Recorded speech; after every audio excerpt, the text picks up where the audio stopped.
Hi കൂട്ടുകാരെ, എല്ലാവർക്കും ഇന്നത്തെ എൻ്റെ വീഡിയോയിലേക്ക് എല്ലാവർക്കും സ്വാഗതം.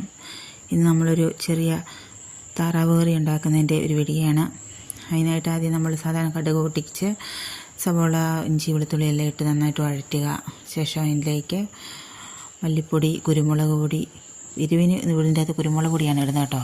പേരിനൊരല്പം മുളക് പൊടി, കാശ്മീരി മുളക് പൊടിയും കൂടി ഇടുന്നുണ്ട്. പിന്നെ നമ്മൾ അതിലേക്ക് അതെല്ലാം നന്നായിട്ട് വാടിക്കഴിയുമ്പം അതിൻ്റെ പൊടിക്കൂട്ടെല്ലാം ഇട്ട ശേഷം നമ്മുടെ താറാവിനെ ഇടുക. താറാവിനെ ഇട്ട് ഒന്ന് ചെറുതായിട്ടൊന്ന് വറ്റിയ ശേഷം അതിലേക്ക് രണ്ടാം തേങ്ങാപ്പാൽ എടുത്ത് വയ്ക്കണം. രണ്ടാമത് എടുക്കുന്ന ആ തേങ്ങാപ്പാലെടുത്ത് ഒഴിച്ചാൽ അതിലാണ് നമ്മുടെ താറാവ് വേകുന്നത്. എന്താ ശേഷം ഒന്നാം തേങ്ങാപ്പാൽ ഒഴിക്കുക. ശകലം കുരുമുളക് വിതറി കൊടുക്കുക. അതിന് ശേഷം വെന്ത് കഴിയുമ്പോഴത്തേക്ക് വാങ്ങുന്ന ആ സമയത്ത് കറിവേപ്പിലയിട്ട് എണ്ണയും ഒഴിച്ച് വാങ്ങിയെടുക്കുക.